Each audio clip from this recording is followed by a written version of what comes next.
Call sign is Mercy Actual. I am First Sergeant Yogi, the Senior Enlisted Advisor, call sign Lotus 2. I'm Master Sergeant Ace, Admin Enlisted Advisor, call sign Lotus 3. Alrighty. Good afternoon, everybody. Like I said a little bit earlier, for those who aren't a part of that live, the YouTube 13th Mute podcast is live. Go there, put a viewership on. You can mute the live. It just helps with more activity, general feedback. So 9 in the audience, hopefully we see 9 of you guys in there. They're saying we are not live. Oh, there it is. It just takes a second. Yeah, it's delayed. Yeah, there's a big delay. It should be up as we're speaking, guys, for those who are in the podcast ready room. Yep, there's a link. Thank you, Alex. Big appreciate. Okay, so for those who don't know, the 13th podcast is a kind of like open talking space from not only when the unit does their command surveys, whether of the unit, of specific individuals, or their own personal thoughts or feedback, which we as the command staff, so Tuma, EMC, Lotus headquarters, we all go through, read each and every single one. We give our thoughts, give our feedback, whether is this valid, or have we seen the same approach to this from several different individuals? And we go through and we mark them as, whether or not these should be read or reviewed or talked about openly or privately, this, that, and the other. So we do a portion of that, but it's also a way for us to kind of give a glimpse into, your brand new private, like Private Toe, and, what is it like listening to the command staff speak or talk about certain things. Shit, I've had people tell us that, they'll go to the gym and they'll just put on the podcast and just have like background noise or whatever, right? Everyone's got their own little boat to it, but for us, it's about keeping the unit informed and just having a general information and sit down point of view from command team to the whole of the unit. With that being said, I'm going to lead off into my quick little unit update info stuff. So website officially open and live, right? That went live 2 weeks ago to the fullest extent that it could be. There's a lot of updates going on. Veeves is working on those updates consistently all the time. He's putting in a lot of hard work and effort. Dude is the absolute GOAT. Yeah, give Veeves some love, because without him, we wouldn't have this absolutely amazing, beautiful website that he's worked on for the last, I'd say 6 months since he started it. I think he broached us about November, December timeframe. So yeah, he's been working on it very hard. Shout out to Veebs. Yeah, honestly, it's fantastic. Give him the ultimate kiss. So to bounce off of that as well, sadly, for those who don't know, this coming June we finally officially end mechanized within the unit. Hopefully for not long. Hopefully this is just a short rendition, 3 to 6 months, maybe even longer, maybe not until Armor 4. I don't have a set date, but we will not be utilizing mechanized assets for some time. And all those updates, those will take time, whether it's through the website or through the unit. So just be on standby for that. Mechanized elements and their personnel will either be retiring or moved throughout the unit where they're needed more than within Mechie. As for the new training rotations coming to the unit this month, towards the last 2 weekends of the month, the unit will be now trying to transition to a training loop. So once we finish a campaign, and most campaigns planted are anywhere from 14 to 18 weeks long, and after 14, 18 weeks, we do 2 to 3 weeks of dedicated trainings, which is Fridays and Saturdays rather than Friday trainings and Saturday ops. So be ready for stuff like that. I said it last time on the podcast that we really needed a big surgence of new FTLs, team leaders, NCOs, and y'all did not disappoint. We're sitting at, what is it, Yogi? 12 or 13 candidates right now, give or take, in the pipeline. It's a fair bit, yeah. So I got one to add. Yeah. Honestly, I will never ever turn down more leaders in the unit, especially junior leaders. Y'all are that first line, and that first form of leadership that any new member comes across. So I appreciate all of you guys for stepping up, basically on the call to become leaders in the unit. It's not a super strenuous process, but it's also not an easy process, right? take what you can from the unit, and you can multiply this into the real world in a lot of different facets. And we've had plenty of stories of that being implemented. So shout out and congratulations to you guys coming in, and we really appreciate you here in command because you guys make our jobs a whole lot easier. With that being said, that's really all I've got in terms of my general announcements. I'll go ahead and pass it to Ensign White if he has anything, and we'll go from there, and then we'll swing around to the climate survey stuff. All right. So the one announcement I have is, as a unit, we are going to be getting rid of Cat Medical. We're going to be going to a new medical mod called ACM. It's Advanced Combat Medicine. It is a lot better, and there's more stuff for the corpsmen to do. We'll be training on that during the 2-week rotation. So that means everybody who is corpsman qualled will need to be requalled in that. And the BMT, will be also changed. We will all train everybody on that as well during the 2 weeks. So be looking to that.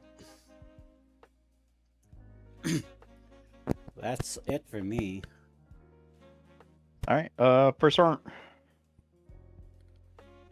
Not a whole lot. Just all the candidates getting pushed through. All the events are getting hopefully set up. People are taking fucking tons of notes on all their shit. So should be an exciting month.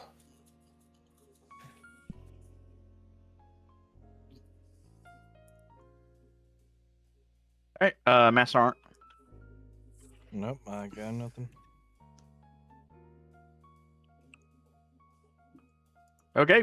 With that being said, we'll go ahead and get right into the surveys then. Actually, before we get into the surveys, did anybody here, whether on Discord or on the YouTube, have any just general questions before we really get into the survey stuff, before we kick it off, and we can answer them, now? I'll give you guys like 30-ish seconds to figure it out. All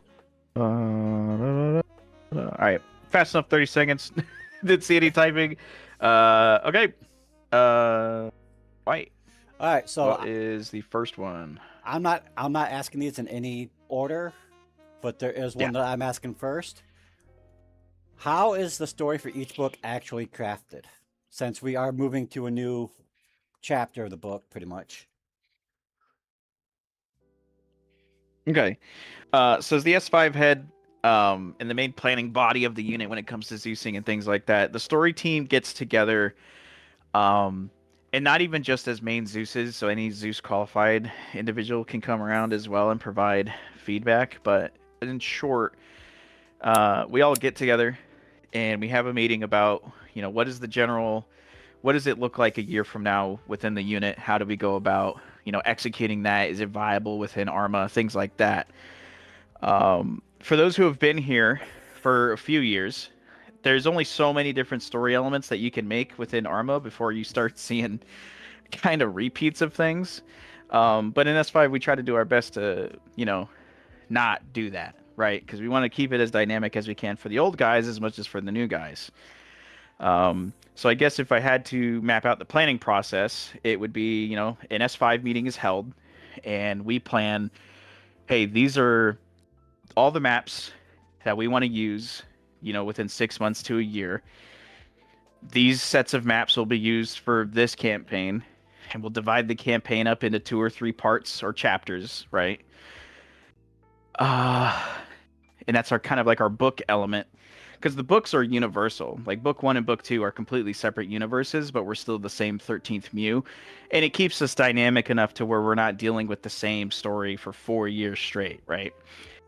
And so after we've gone through that planning process of the stories and the chapters, we also have to make sure that we don't plan too deeply. That's what every 6 to 8 weeks we do deep planning, which is, this is the story, these are the outcomes for each op, good or bad, can change how the story develops because that's how we keep it open and dynamic. So yeah, we don't plan every individual op for 16 weeks because someone could do something one week and then suddenly on week 6 they do something super drastic and different, or they fuck something up, and now those 9 weeks that we had are just no longer viable. So it's very dynamic. So we have the general strategic approach as to where we want the story to kind of go. We have the layered approach of what the missions are, the ops, the maps, things like that. And then we have the tactical approach, which is we get together once every 6 to 8 weeks, plan out those weekends, those Marsocs, the Reforgers, things like that. And that's basically the long kind of scheme, general planning process for how they come about. And it's a lot of different people, right? There's whether active duty, prior service, people in school, people with families and all that stuff. They all bring in their kind of food for thought, and we just kind of mesh it in S5 and we see what people like, and then we kind of go from there. And that's kind of the long-winded way of saying what we do within S5 and how we plan the stories.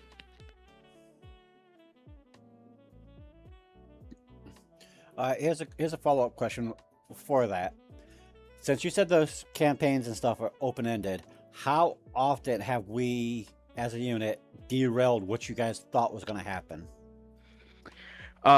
Immediately what comes to mind, yeah, Alex's reaction, oh my god. Yeah, I mean, that about sums it up. So as Zeus's, our job is to, we're not here to like fight you. We're just here to help you engage in the story and make things either easier or difficult depending on the outcome that we want to steer you into. But just like in Dungeons and Dragons, as the DM, there's only so much you can do before the player base does something that's like, well, fuck, I didn't think of that, or I didn't think they would do that. So it happens quite a bit where you guys change what we're trying to go for. And I think the one that comes immediately to my mind is 2 years ago. I think a year and a half ago, when a demon funny Vic decided to open up on a bunch of PLA UN soldiers who they thought were shooting bullets at their armored vehicle. They weren't, I can tell you that. And that kickstarted the war that we had planned about 6 months earlier than it was supposed to occur. So we had to completely rewrite the story because we had about 9 weeks planned up till that point, and we had to completely rewrite everything. And that's how we got that crazy Wake Island invasion and all that crazy shit that happened way back when. So yeah, it happens quite often, and honestly it's super frustrating. But at the same time, as frustrating as it is, as Zeus's, we love it because it's like, oh shit, now we have to completely scrap what we just thought about doing, and I didn't expect these guys to do this, so now we gotta plan around it. Yeah, I mean, that's all there is to it. It's annoying, but it's fun. It's just part of the process of it all, and I think it keeps it super dynamic for the rest of the player base. Your choices and actions matter.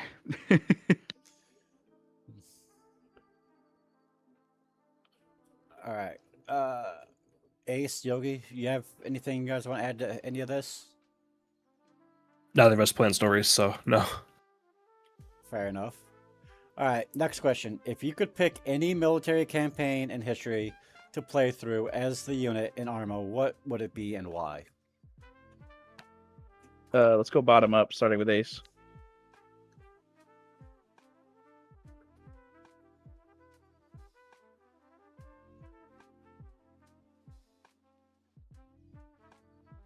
Good talk, Ace. Good talk.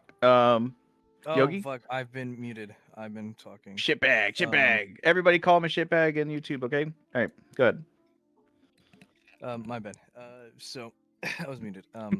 I was talking, but no, I would like to do a Vietnam campaign. I think that was always fun when we did like little mini ops for it.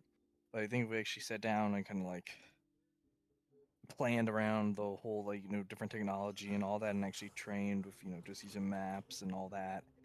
And acted like if it was the Vietnam War. I think it would be a lot of fun. So yeah, I think Vietnam would be my reason or my choice. A Vietnam campaign.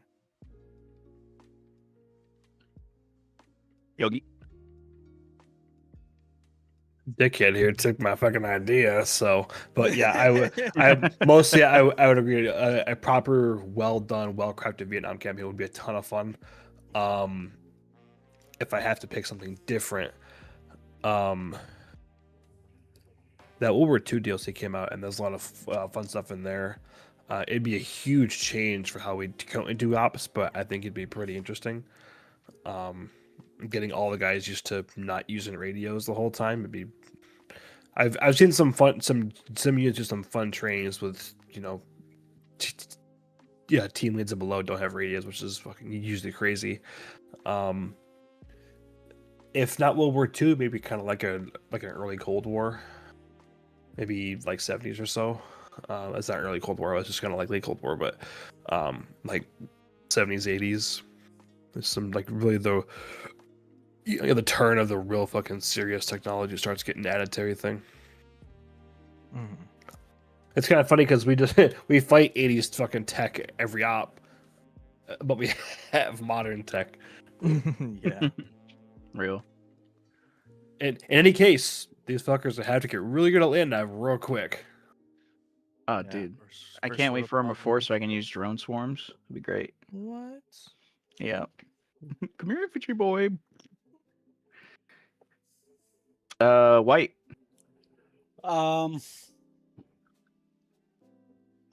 Honestly, I would like to do like a modern day Civil War type deal. Mm. Like North versus South. I've always been fascinated with the Civil War. So but The modern day Civil War? if we did a Civil War, it would have to be like modernized because it was just What kind of American army? it would be just way too hard to do. Yeah, a straight yeah. up Civil Line War. battles. Fuck. Yeah. You just get the entire server on War of Rights for a day. Oh, you Oh my! There'd be so many bad Oh. words being said, dude. all Flying. restrictions better be off. Let them fly, dude. Nah, dude, Oh, can you you're gonna imagine we hear did him. no like us Yoshi? I feel like if we did like line combat in Arma and say like I already know if I like would die next to you, yeah, I already know your reaction. Oh, Just 100%. like it'd be- You already know. War. War. It's just war. Is that all you had, White? Yeah. All right. Honestly, I would just. I mean, I'm a sucker for World War II. So I would definitely have to say like World War II Pacific Theater. You know, Marines versus Japan campaign would I'd agree go there. fucking I hard. think Pacific would be more interesting than like a I European would- theater. If not I would European, self-demote. like an Italian theater. I would self-demote and join S6 and then integrate Navajo code talkers for 6 weeks. Oh my god. That'd be hilarious, honestly. Teach you guys the phonetal alphabet and tonal alphabet. Yeah, I think That World would War be- II would also be pretty fun. You just run by and you're hearing me fucking shout out Navajo gibberish and you're just, what the fuck? That would be cool as fuck. That for me, that would be a cool campaign to just run through. I would literally have to teach S6 like Navajo words, and I think that'd be cool as fuck. So you just be That'd be hearing cool as code fuck. get spit out. Booker, me putting my 2 weeks when I just become a runner. Yeah, we have unit dedicated runners. You don't have an RO, it's a runner from squads. That's Go. literally our like fail safe. That's the E in the pace plan for comms runners. Absolutely. Jeez. Yeah, Booker, you get 1 mag. Oh, all right. Next question. What we got? All right. What is the hardest leadership decision you've ever had to make in the unit? All right, Ace. Oh god, I really can't think of anything right now. I mean, there's certainly been a lot.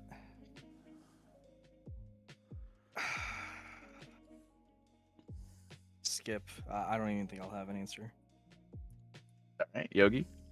I've been thinking about this since we read it in the initial There's just been so many. yeah, I just Yeah, there's been a it's lot. not- None of them are really hard though. Most of them are just obvious. Like, oh yeah, that guy's doing dumb shit. Gone. Yeah, Well, it That just guy, that has to guy's be doing dumb shit. done. NJP.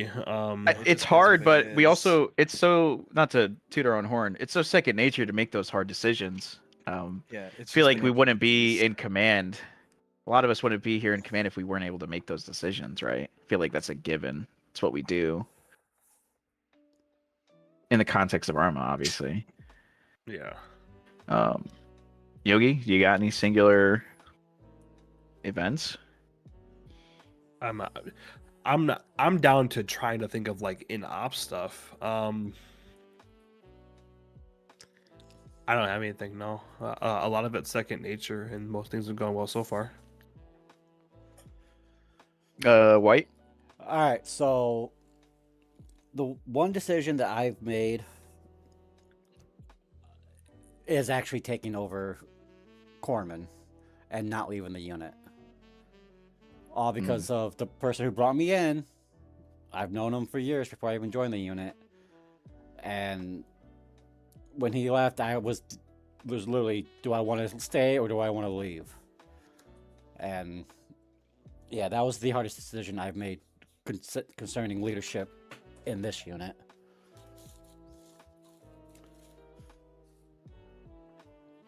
But as for like choices for the unit, it's all second nature, like you said.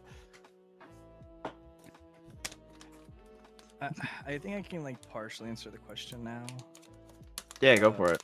I can't like give a specific event, but something that's always hard for me to do is like say giving out NJP to somebody, or I remember one time I had to basically be like, hey, you're being removed from the pipeline to a guy who was like active and was trying, they just weren't good enough at it. That was a while back, so that's always hard to do, to kind of like hand out a punishment like that, or just kind of be like, hey, you just don't have it. What we look for in leaders. That's always hard to try to tell somebody that. Yeah. I think for me, it would probably be if I had to think about the hardest decision I've ever made in the unit, I think it would go to the very first one ever, and that was choosing between a toxic friendship or the unit leaders back in 2022 when we started the unit. And not to go into super deep details about everything, because that would take forever, and I don't want to do that to the podcast. Long story short, there was a period in time where the first 6 to 8 months of the unit, I started the unit with 4 of my other buddies. Now, admittedly, a good chunk of this group of friends that I had, being a lot younger, I just didn't realize we're just not good people. We're very, toxic, hostile individuals, and it essentially came down, again, summarizing. It came to the crossroads point where the unit at the time, about maybe 15 or 20 guys by that point, I had 6 of those junior leaders in Tuma and on the ground who basically came to me and were like, hey, the XO, he's never here. He's always doing other things.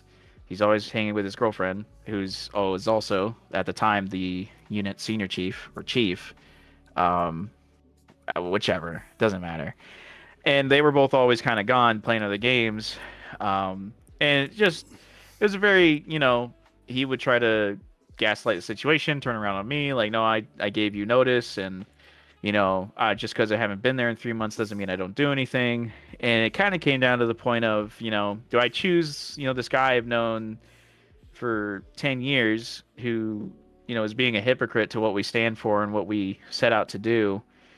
And just kind of like throw the 13th away, and the guys who are invested as junior leaders, or do I pick the unit and stand by, the rules and regs at the time, which was a lot smaller than it is now, and I guess be a hypocrite. And for me, it was just super difficult at the time, because it was like, this is my guy. Like I've known this guy for 9 years, and I've known him since Xbox 360. But I also don't want to be a piece of shit leader, and I don't want to be a hypocrite. And being older and looking back on it now, of course, it's easier. But in that exact moment, I literally felt like I was like ripping my world apart because I had known that dude since I was 14, right? Like that's a 10 years is a long fucking time to know somebody, and have to choose to be better, whether with a new group of people or organization that you're trying to lead and work on, or just go back to more of that.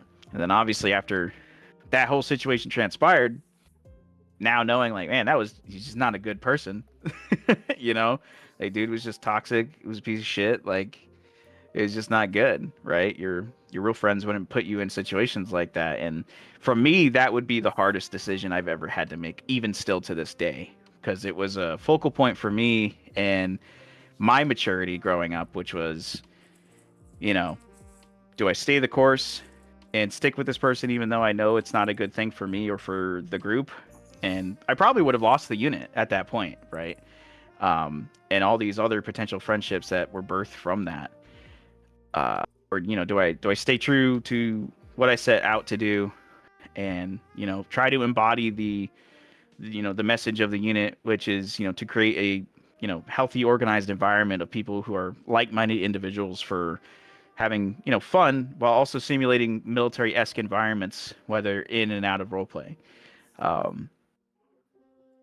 Hardest decision and probably the best decision I've made since then. That would be it. Next question. All right, so based off that question, how was the unit started, and what was the thought on how we would be now when it first opened? Would I do it again? Yeah, absolutely, Tyler. 100%. Absolutely. Even if I hadn't known what knowing what I know now, absolutely, I'd do it again. I wouldn't have met even 90% of the people who are in the unit now. I wouldn't have met, because the unit probably wouldn't be here. And for your question, White, the unit started around myself, 4 other people, so we had 5 guys to start out with. None of those people are still here. From the original, I guess, fire team that started it. And to be honest, super naive, but in a year we were like, yeah, we're gonna have like 100 people. Boy, was I fucking wrong. I would have hoped by after 4 years we'd be hitting at least 100, but we're hitting about 50 on roster, 70 across the board. So, yeah, that's pretty much it. All right. Next question. Favorite go-to non-PC / gaming related activity / hobbies? Ace, what you got? Unmute. Wake up. Ace. Okay, good talk. Yogi. Yeah, he didn't do shit, do he? What the fuck? Shitbag. Call him shitbag on YouTube. Go, go, go. I used to fucking run a lot. Not so much anymore, but it's still a decent hobby. If you call it a hobby. I'll be honest, there's not a touch that's like super interesting. It's pretty basic as shit. I don't have too much else, no. Okay. White. Before I joined the unit, I used to play a lot of D&D and paint miniatures and stuff like that. I would love to get back into it. Just life just sucks ass and doesn't help at all. Yeah. But yeah, pretty much like tabletop. I enjoy being around the table with friends playing D&D. It's so much better than being online playing D&D. But yeah, that's pretty much about it. Other than reading books. As we go along here, for those who are in the Discord or YouTube, you guys can ask questions in the chat, and we'll get to them when we can. So don't be afraid to like chime in here through that. Or you can raise your hand if you have something like super important to talk about that you want to get vested into. That can be done as well. Oh man, I mean, this has to count as a hobby for me at this point after 4 years. So probably this. I hate and love it at the same time, because running any sort of community or organization is annoying as fuck, and no matter what you do, you'll somehow be wrong. So that's something that I grapple with, every now and then. Outside of this, I'd have to say weightlifting. Weightlifting, and I don't do it anymore, obviously, because I'm out of school now. I've been out of school for about a year now, and it was drill. I did drill in high school, and I did drill in Norwich. For those who don't know drill, it's like military ceremony, like left face, right face, about face, like that. I used to love doing rifle spinning on the rifle team at Norwich. That was cool as fuck. We had the maroon red beret, so that was cool stuff. So yeah, I'd have to say this, drill, and weightlifting are probably some of my favorite things and hobbies to do. Next, since Ace is a sleepy. All right, next question. My number one guilty pleasure. This. Next. All right. Next question is best sandwich spot and why? A sandwich? Yes. Yogi? Sandwich spot? Yep.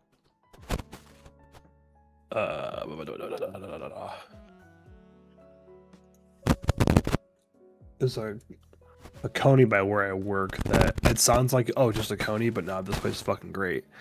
At the moment, that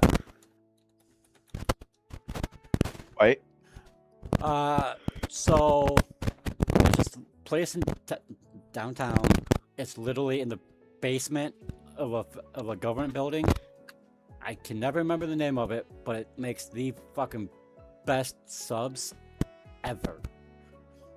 And it's like the names are the stupidest names ever, like the Angry Goat.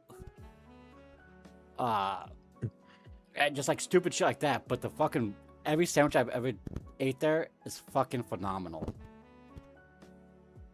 And they're so fucking expensive.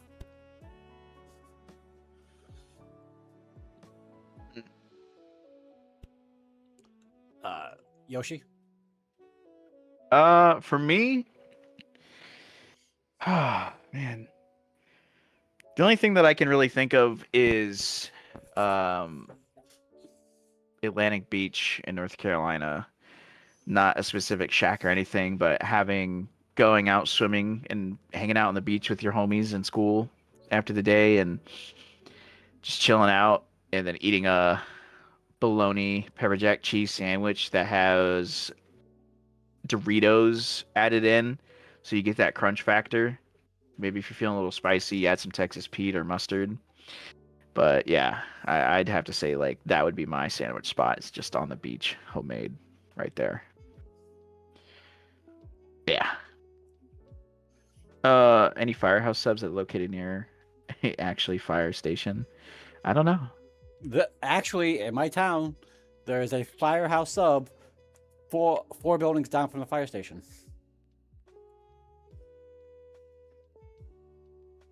Surprisingly firehouse is enough. fucking good though. Yeah, they are good. All right, here's another question. Best taco place. I actually have I don't have any. I do not have an answer for that one. I don't really eat tacos that often. Oh man, you guys are no fun. No. All right, Yoshi, when are we getting an XO? Fuck if I know. Next. All right. I haven't had an XO in 4 years. 13th Marine documentary win. Blame everybody. Go DM Lance Corporal Shadow, the company fucking clerk, also known as Lotus Papa. DM him and harass him. One time, harass him about where's 13th Mute documentary. Because if y'all have gone to the YouTube channel and you've seen the episodic series, which is all based on unit fucking recons and operations, he could do it. Mother yucker. Next.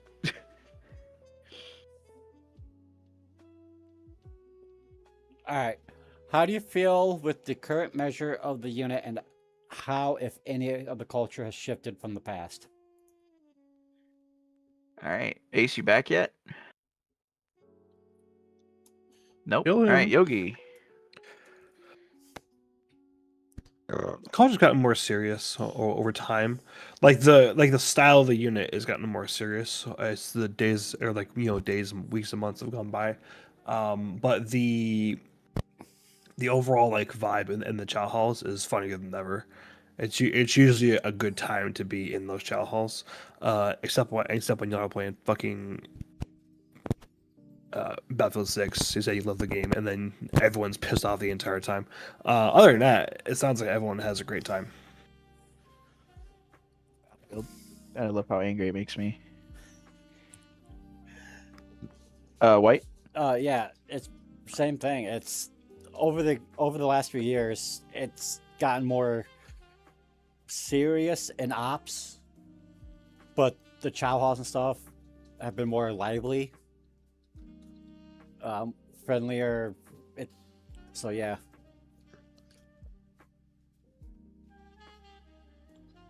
I think for me, after all this time, I don't see a really huge difference.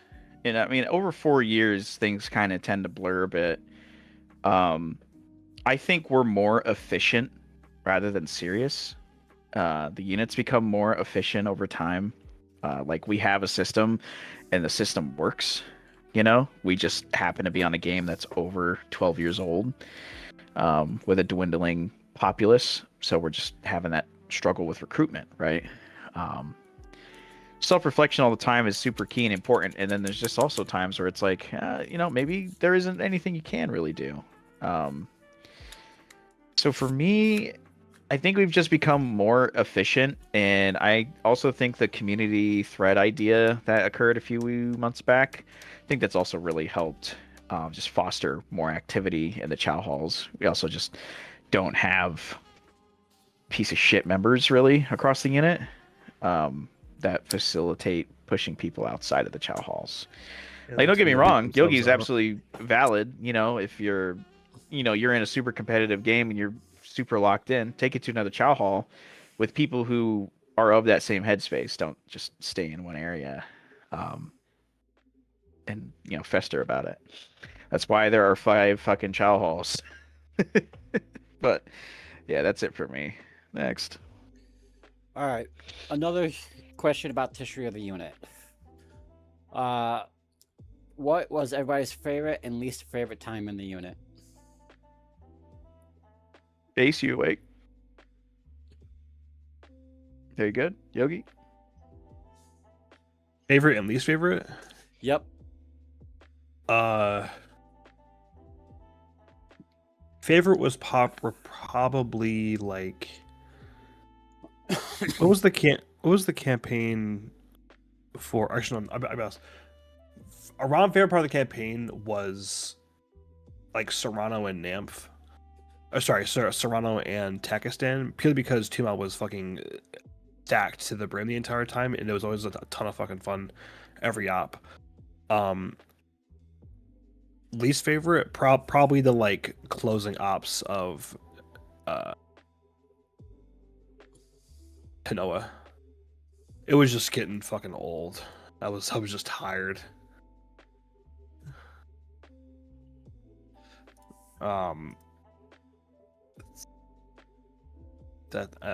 That's it.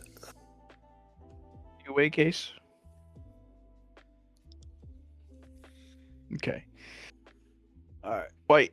My least favorite time in the unit was when we were doing coin ops. Uh, it just fucked with me mentally because it just the way we were doing it. It just yeah. Uh, Brought back a lot of memories and shit that I was trying to not dig up as much as possible. Uh, Favorite time in the unit? Uh, Probably have to be now because I've got a solid leadership team for the first time ever, pretty much. So yeah, it's a lot easier for me to have fun now.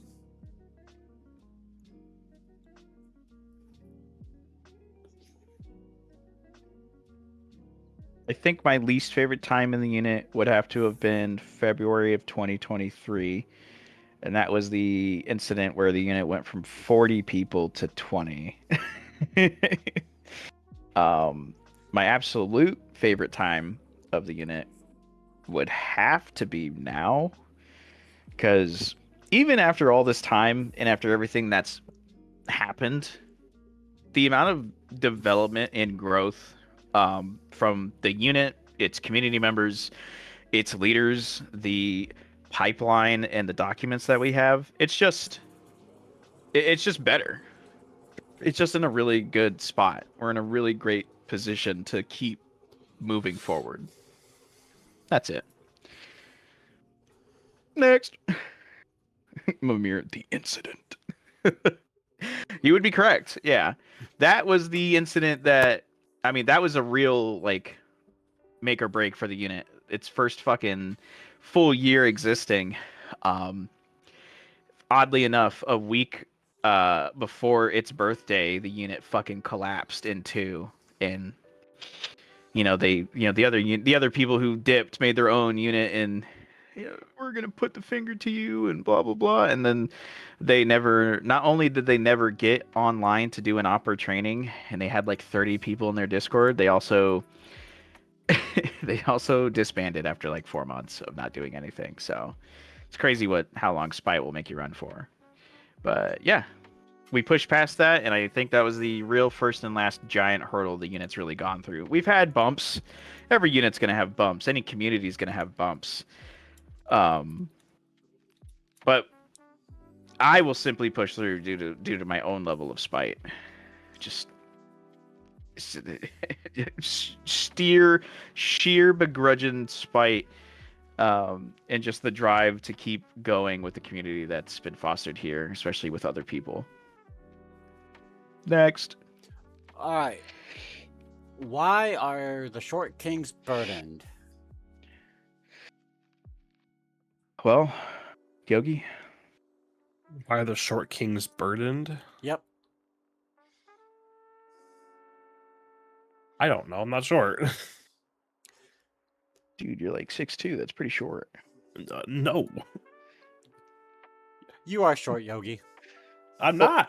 I am of average height. I'm actually technically, I think I'm a little bit above average, like male height. 6'2" short. Bro. See, I can say Yogi's short because I've met him in person. I'm 6.5 feet tall, so I cannot answer this question. Dude, Yeah, short to you. It's all about perspective. Yeah, perspective these pants. All right, so Yogi doesn't have an answer. White, do you have an answer? I have no answer because I'm not short, so I don't know the struggles short people have. Valid. Ace, you awake yet? Nope. As a member of the 5'8" community, I don't know. I feel perfect in my height. I can hide where I need to. I can hide where I need to, and I don't struggle when I run. So, I mean, I don't know. I'm okay. We out here, I guess, if you count 5'8" as short. I got a Latina who's taller than I am, so I'm living life, let me tell you. Yeah, that's about it. All right, so we got 2 questions left. Well, 3 questions left. God damn, that was fast. Yeah. The first question is, how many shots is too many shots during GWI?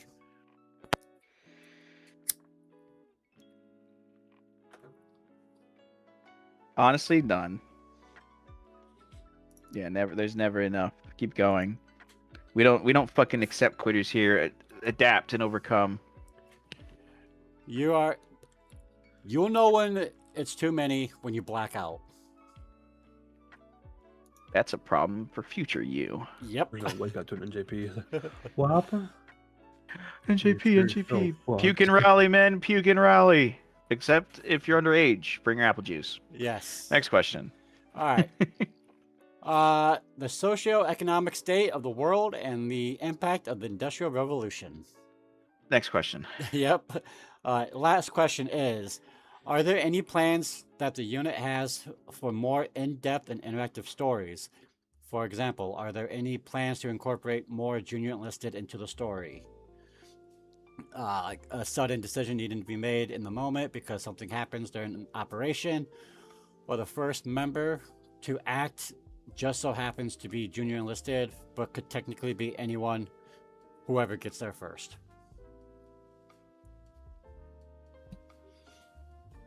All right. Sorry. I missed damn. the whole Hey. podcast. Damn, Mace, you've missed like 3/4 of the podcast. Yeah, you missed the whole podcast. Sorry, I couldn't. I had to go. Yeah. Fuck. So the only answer that I can give to this is like the main Zeus. We can't do those smaller interactive things unless I have a full Zeus team.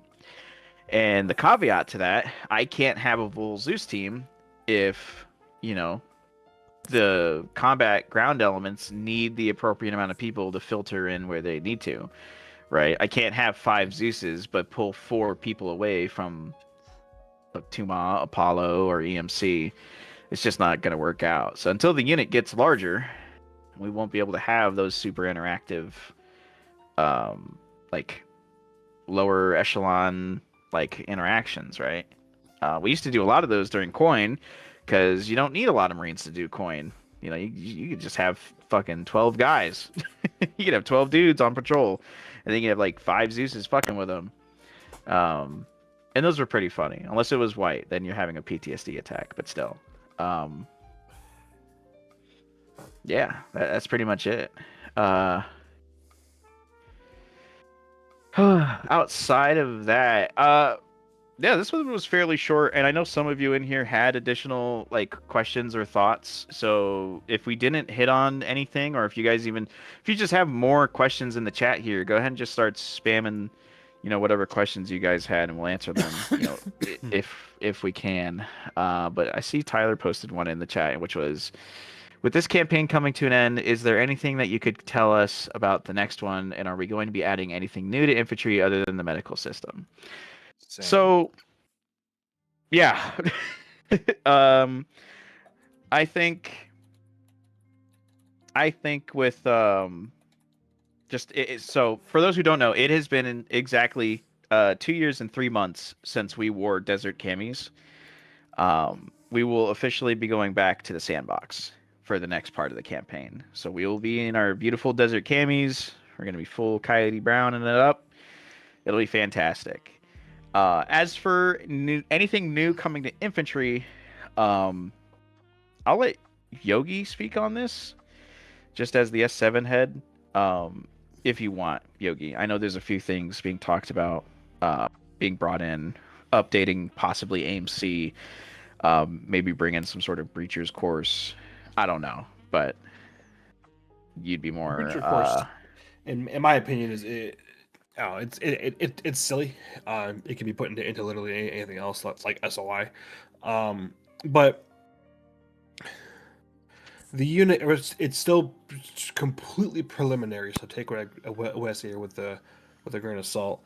The unit is looking at kind of developing a more serious program for AMC, and it wouldn't just be only leaders. It would be like all members would be required to go through the course. The course would literally go over every basic thing in the unit, but it'd be far more in depth. Medical systems, radios, your kit and uniform. Make sure those are all squared away and you're not fucking those up. How to use a C-tab, land nav, making sure that we're all extremely proficient with all of our actual the weapon systems. So our rifles, our grenade launchers, all of our solar fire munitions. And everyone may think, oh, but that's just a SOI to other courses. That's kind of the point. Is AMC would be like redone into a whole several phase deal, and it would be far more strenuous. It wouldn't just be a here's how you shoot at one time. It would be a demonstrate knowledge and demonstrate your actual expertise in this weapon system. And we go through that in every sense of the word. Especially with land nav and even the more doctrinal things like the convoy trainings, small unit tactics, CQB, mount, dubs. And that's the kind of idea going forward, is trying to make the unit a little more serious to make sure every single Marine is a little more qualified in kind of what they're doing, instead of just kind of like you passed SOI, you get to now shoot launchers. It's the unit will start expecting more and more guys to put forth some good effort into making sure they know what they're doing. And with that, the overall quality of units should raise a lot, along with the tempo, style, and scale of operations that we can do should also greatly increase, just due to everyone being far more proficient in their roles and jobs. The other side of that too is with Demon being retired for now, the infantry are going to be a lot more. They need to be a lot more diversified when it comes to their weapon systems, whether it's anti-tank or anti-air. You won't be able to just, hey, there's a Bradley over there, I do not need to worry about that side anymore. And it only takes one, maybe even two well-placed BTR 90s or BTR 80s to really fuck up a platoon. So you need to be mindful of stuff like that. But I think that's pretty much about it. Yep. What is your guys' favorite Lunchables? All right, I'm too old for that one. Mimir, how does one get on the wheel? You should be on the wheel. Is Mimir on the wheel? I have Can to. we get a confirmation? I will fix. I will do that right now. The wheel has not been updated in over a month. Oof. Just Okay. Just because we haven't been doing it. Yeah, it's been a bit. It's been a bit. Shit. Wrong one. Will one. There you go. When did I get dragged in here? You raised your hand. Oh, right. Bruh. Kill him. Kill him.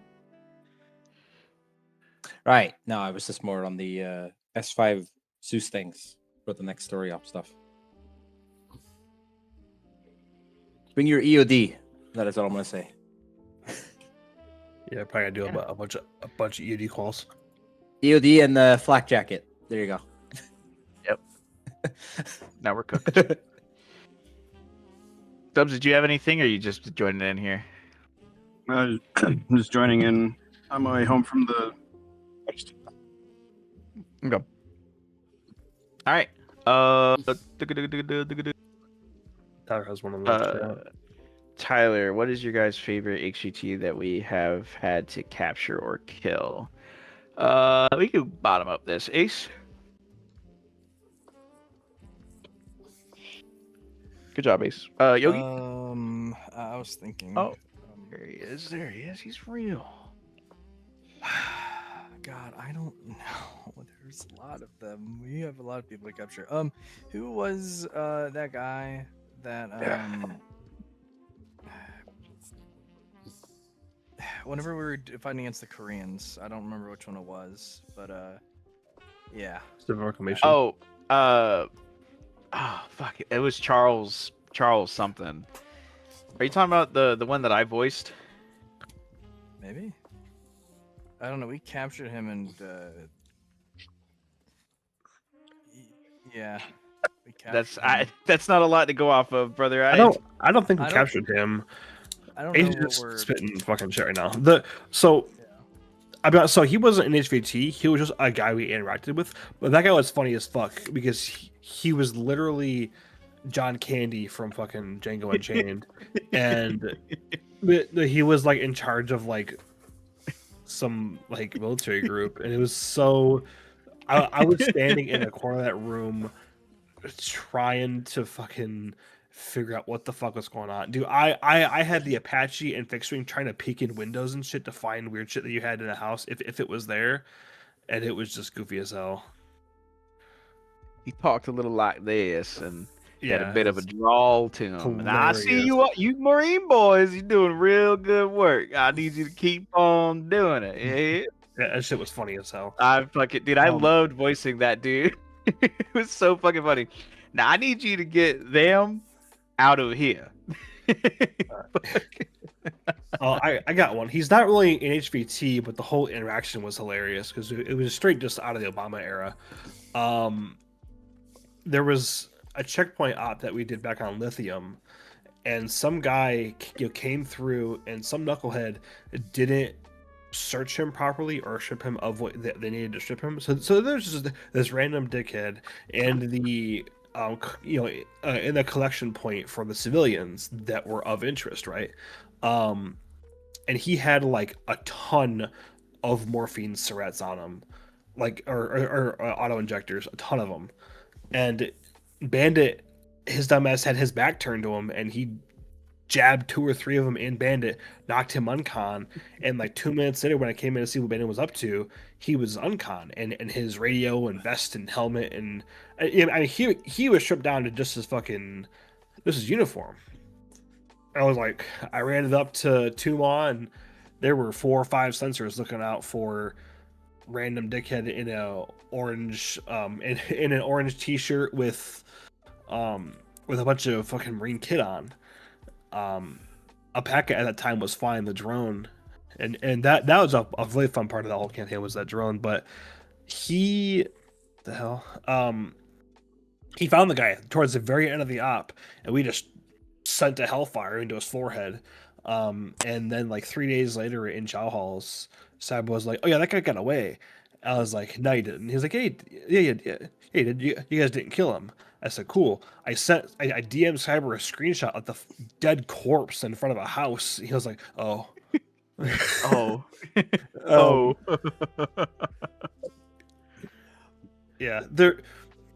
People underestimate how the lengths they'll go to purely out of spite against these fucking enemies. Yeah, you didn't get that 5th tugboat.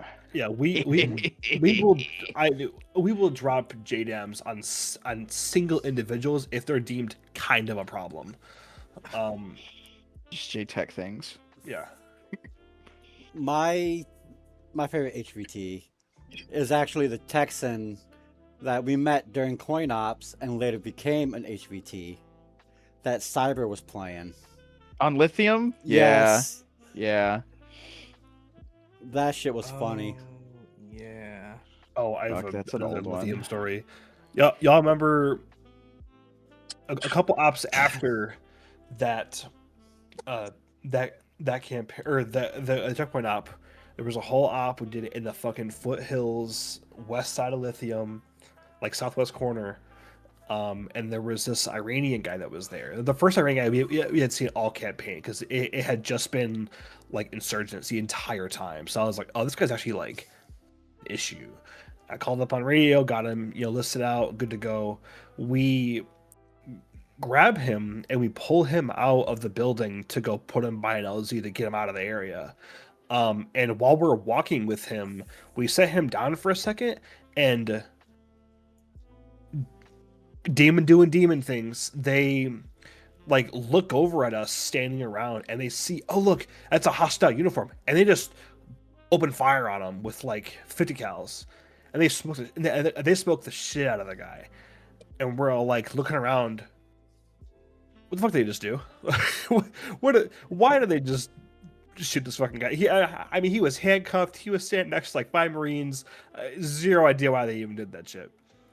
And then we start seeing an Iranian helicopter fly over because Timon called it out. And we're like, oh shit. And so 3 of the guys have the immediate instinct: bury the body, bury the body, bury the body. So they dig a hole and they throw him in there. That was silly as hell. There's another funny instance of back on one of the last ops of one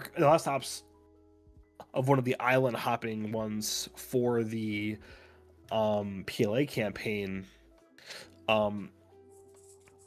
We had encountered a whole like platoon of Russian soldiers that were allied to us, but they didn't they didn't acknowledge or answer their challenge phrase correctly, so we handcuffed all of them.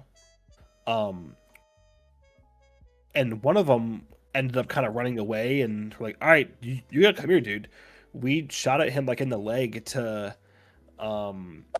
get him to stop, to get him to handcuff him. He turned, fired at us, so we gunned his ass down and killed him.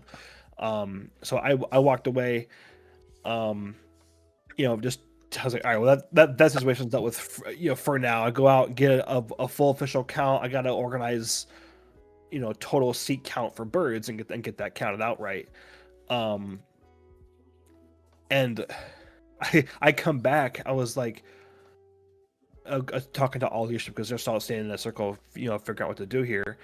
And I'm like, hey, we should probably bury that guy just for the sake of it. And Ty looks over. All right, did it.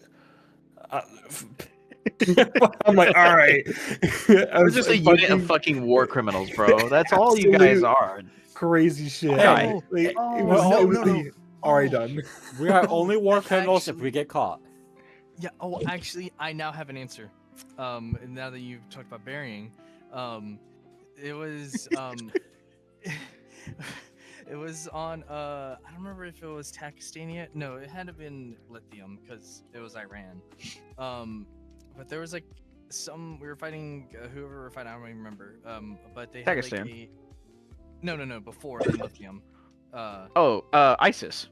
Yeah, so they had like I guess Iranian person come and like train them or whatever, right?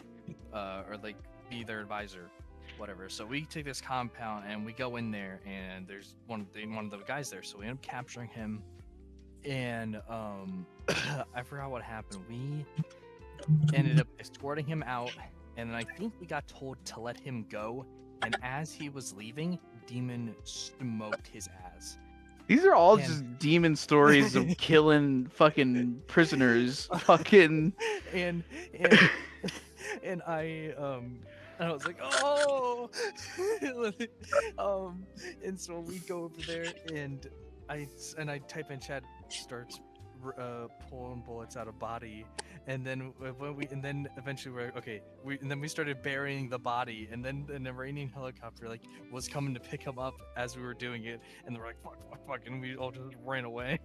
That's the story I just told. I know you're talking about something different. No, that's the story I just told. Tyler wasn't there though. No, I told the Iranian story on lithium, and then I told the whole other story that was on some Russian island. All right, Cap. What about yours? Anyhow, Yeah. we both. I mean, I've been the VIPs the whole time, so I don't have one. Which was your HBT, your favorite HBT to play? Honestly, it was probably the Charles, the Charles character with the southern drawl was absolutely my favorite to play as. If I had to pick another one, it was the fucking it was the jihadi motherfucker that Ace put a fucking charge to my chest, and then Yogi was like, "What are you fucking doing? Don't do that." He started putting fucking bombs on me, dude. That's probably my funniest interaction, outside of the Charles one. Yeah, Ace has a ping delay. Yeah, dude. I think that's kind of it. All right. With that being said, that brings us to the close of today's episode. Again, if none of your things were answered, this is your chance to ask a little bit more questions here of the command team. You know, realistic ones, right? But yeah, I think at this point we're gonna go ahead and go to the wheel. We're gonna pick who our next victim is. Not this Wednesday, next Wednesday, because we do these podcasts every other Wednesday. It All will right. be the 27th. Yep. The 27th. Okay, we have to pick two victims. First victim is first choice. Second victim is second choice in case the first can't make it. Before we spin this, though, bottom up, who are you looking for? Ace, who you picking? I choose Booker as my victim. Booker. Very good. Yogi. Swirler Hades. Swirler Hades. Okay. White. You know what? Let's go with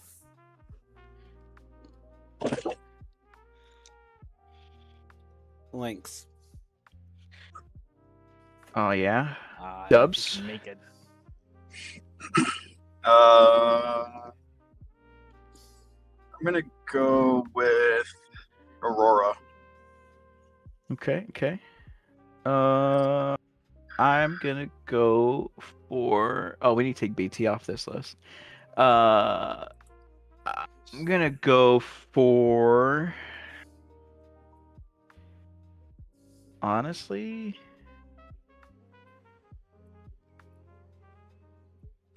Aurora. Yeah, I'm gonna go for Aurora too. We're gonna double it. I want my. That's the vaccine queen. Save my Project Zomboid character. All right. First one is Key. Is he real? Ooh, He's I almost don't Ron.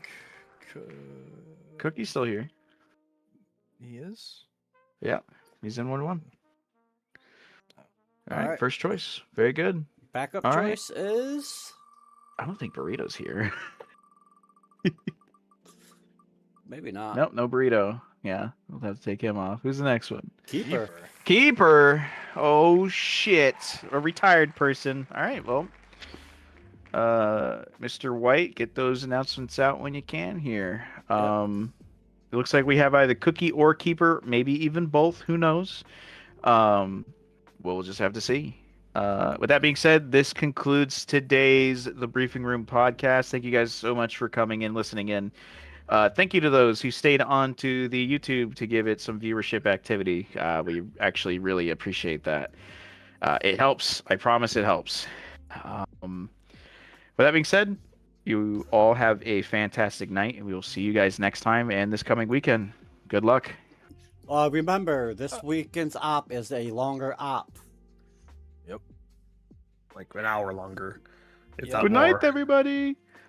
And make sure you get plenty of EPs. Like, Yeah. like, subscribe,